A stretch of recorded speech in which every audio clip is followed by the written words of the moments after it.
Welcome to the Beyond the Light channel. We are delighted to have you with us. We've prepared special content that you won't want to miss. In the next videos, we will present Vincent Tolman's fascinating story, divided into 4 exciting parts. Vinny shares his extraordinary life experience, filled with profound lessons and spiritual revelations.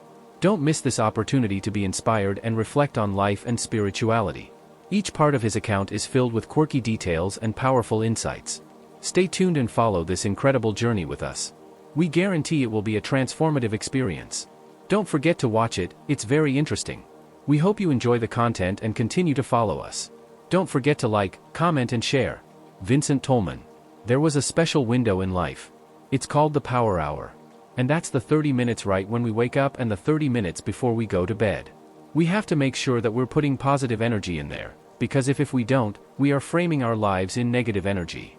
Vinny. I'm doing great, Alex. Great to be here today. Alex. Thank you so much for coming on the show. I'm excited to talk to you about the extraordinary events that have happened in your life. Let's call them. Vinny. Yes, a bit of a strange experience, for sure. A bit out of the box, shall we say. Alex. So before we get into your near-death experience, what was your life like before you had that experience? Vinny. Before, I kind of lived the ideal single life. I traveled the world, lived all over the world. In fact, I worked mostly in construction and managed to pick up projects all over the United States, even some projects literally everywhere. Everywhere I found a contract that could work, and that's what I did. I had the opportunity to live in the United States and internationally, and I even worked for about 3.5 years on big TV and film shows. From the bottom of the ladder as a position to becoming a second and then a second ad. So it was a fun twist in life, and I felt like I was successful by world standards, but I didn't really feel happy. I felt like happiness was always on the horizon and I was always chasing it. I felt like I had happy moments, but I still didn't feel like I embodied happiness. And part of it was bodybuilding too. So I was an amateur bodybuilder at the time. Alex. You did a lot of things, my friend. Yes, you were everywhere, I loved it. Well, when you talk about the film industry, you're speaking my language now. I've been in this business for about 30 years. Vinny. Ah, there you have it. Yes, I know exactly. That's a carny life, to say the least. I was single, so being single works easily with the film industry, but when you start getting married and want to settle down, it's almost impossible for some people. The divorce rate in the film industry is extremely high. Alex. So tell me about that day when everything changed for you. Vinny. Well, the important thing is me and my friend. We found some amazing results doing natural bodybuilding with a product called Ferno Dehydro. And you could buy it at a GNC or a vitamin store, but it was very popular, it was sold out everywhere. The places. And we were trying to get it. We got on all these waiting lists all over the city. I went online to try to get on some waiting lists. And we found out that there's a place in Thailand that would send it to you. So, I lived in Thailand for a few months, and their medicine, and they're a pretty westernized society there. So, let's order some. Problem was that all the instructions were in Thai, and Thai is a scripting language. And this was before Google Translate. We opened the bottle, we smelled it. It is a liquid supplement. You take a bottle cap off and we think you know what it is, the same thing we have in the United States. It smells the same, it tastes the same. So we got our bottle cap worth, but our problem was things abroad, and that was widespread. No matter where you purchased it outside of the United States, it was a 100% solution. But the solution you buy in the United States in vitamin stores was 95% water and 5% solution of the same chemical. So our bottle cap was like getting 20 American bottle caps. Vinny. And you should never take more than 1 bottle cap a day. So it was instantly toxic for us. Alex. I have to stop there for a second. The phrase, let's buy some supplements from Thailand. That phrase alone. How old were you during this process? Vinny. I was 25. Alex. You have a pass. You were an idiot, so was I. When we're 25, we're all stupid, generally speaking. Vinny. Overall, I definitely agree. I could speak from a male point of view. We were absolute idiots. Alex. Arguably, I could have done something similar because I also did amateur bodybuilding when I was young. I worked out a lot and was doing dirty things that you might think were totally natural, but still, I liked to hustle around trying to get that thing that was steroids. But they're not steroids. Vinny. Yes, exactly. Exactly, the result, but without the side effects. Alex. Right. So, For everyone listening, when you buy medicine or supplements from Thailand and can't read the instructions, don't accept it. That's our lesson. Vinny. Or find someone who will translate for you. Who you trust. Alex. There. Okay, so you take this toxic amount of this supplement. Which is fascinating in itself. What happens? Vinny. Well, we each grabbed our little bottle cap and our plan for the day was to go to an international car show, drive around and then do a workout and have our normal day. It was Saturday, January 18th. That was our plan. We each took the bottle cap, put it in the car, and as we were walking out the door, getting in the car, we both felt it hitting us really fast and it almost felt like being drunk. I felt the cold spreading across my chest and thighs. Literally cold. My body was getting cold. So, I said, hey, let's eat something. To eat and it will make you feel better. So we walked down the street about 2 blocks to a Dairy Queen and stopped. My friend was almost falling asleep when we stopped, so I shook him awake when we arrived. That he got to the point where he himself was almost blacked out. I walked into the restaurant and went straight to the bathroom, which was right next to the door and it was a single-use bathroom. And I continued. I passed out right there on the floor, on my back. I started aspirating or vomiting and breathing in my vomit. Alex. And meanwhile, your friend walks in. Vinny. Yeah, he barely trips and passes out in a booth, starting to throw up all over the booth. The restaurant manager comes in and sees this. He's like, oh my god. He calls 911 and takes my friend to a hospital.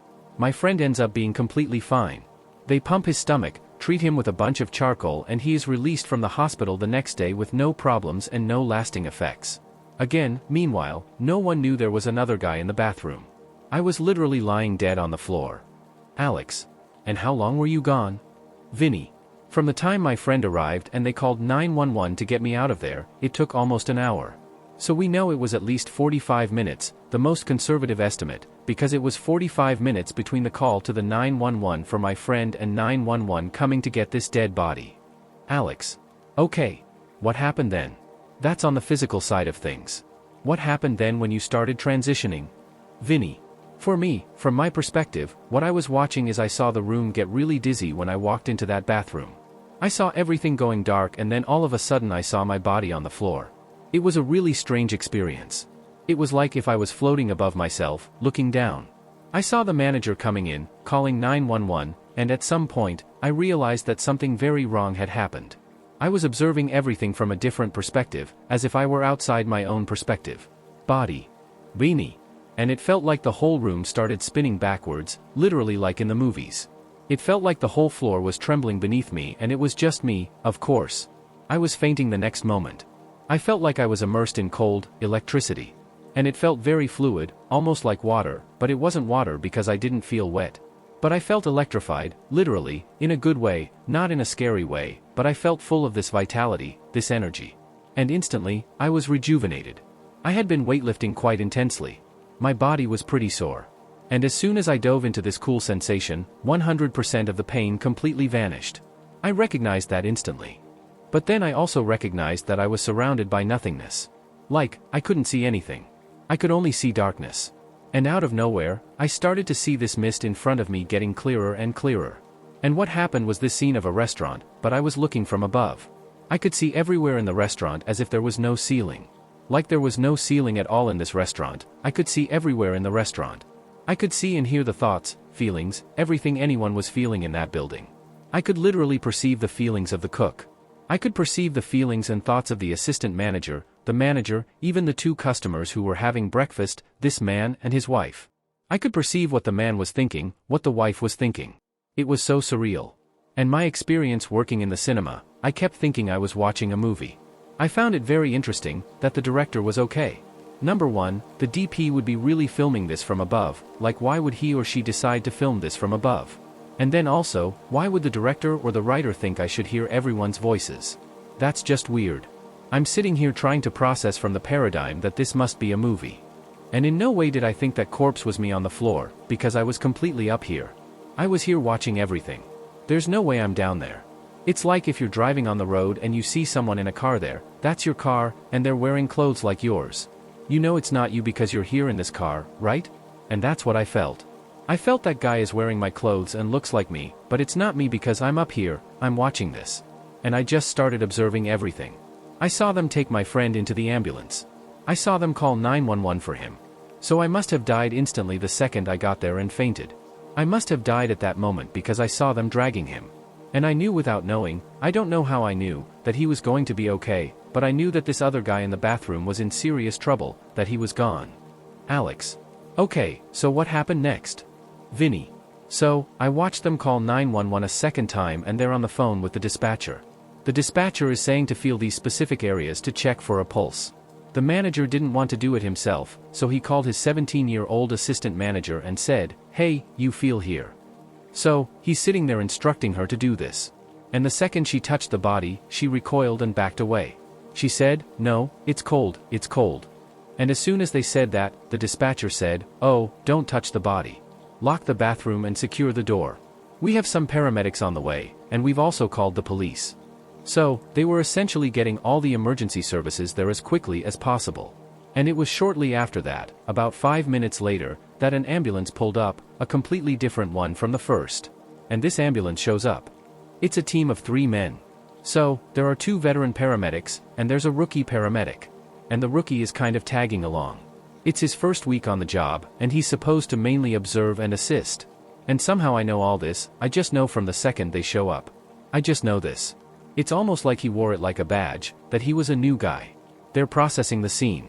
They tried preliminary resuscitation attempts. They tried chest compressions. They tried a bit of oxygen, bagging where they're trying to squeeze with the hand, and they couldn't get anything. Obviously, the body was starting to get a bit rigid in the legs. So, they knew this one was gone. They went ahead and bagged him. They took their time, there was no rush. They stayed there for about 45 minutes to an hour. While they were putting the body in the bag, they got statements from everyone who witnessed anything, which was about 4 or 5 people.